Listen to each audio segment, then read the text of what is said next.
ගාෆිට් කියලා කියන්නේ අපි හැමෝම පොඩි කාලේ ඉඳන් ආසාවෙන් බලපු කාටුන් එකක්. කෑමට බඩජාරි පූසෙක් වෙච්ච මේ ගාෆිට්ගේ අයිතිකාරයා තමයි ජෝ. නමුත් මේ ගාෆිට් කතාවේ අපි කීයටවත් ඉතුරු නැති අදුරු පැත්තක් තියෙනවා.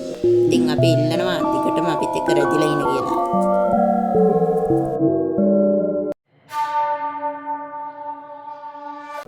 මේ ගාෆිට් කතාමාලාව කොච්චර ජනප්‍රියද කියනවනම් මේ ගාෆිට් ෂෝ එක ගැන ගිනස් වර්තා පොත්තරටත් ඇවිල්ලා තියෙනවා. අපි ගාෆිට් කාටුන් එකක් විදියට බැලුවට ඇත්තටම ගාෆිට් කියන්නේ චිත්‍ර කතාවක්. ජිම් ඩේවිස් විසින් තමයි මේ චිත්‍ර කතාව නිර්මාණය කරලා තියෙන්නේ. මේ ගාෆිට් දකින්නේ හීනයක්. එයා උදේ පාන්දරම නිින්දෙන් නැහැරිලා තමයි මේ කතාව පටන් ගන්නෙ. මේ ගාෆිට් කියන්නේ ඇත්තටම සැපට හැදිච්ච පූසෙක් නෙමෙයි. කන්න නැතුව බඩගින්න මිය යන්න හදන පූසෙක්ගේ සුන්දර හීනයක්. එයාව හොඳ සැපට බලා ගන්න ස්වාමියෙකුයි උරතල් බල්ලෙකුයි එක්ක සැපට ගත කරන සුන්දර හීනයක්. ඉතින් අපිට තව දෙයක් කතා කරන්න තියෙනවා. ඇත්තටම මේ ජෝන් කියන්නේ හොඳ කෙනෙක්ද?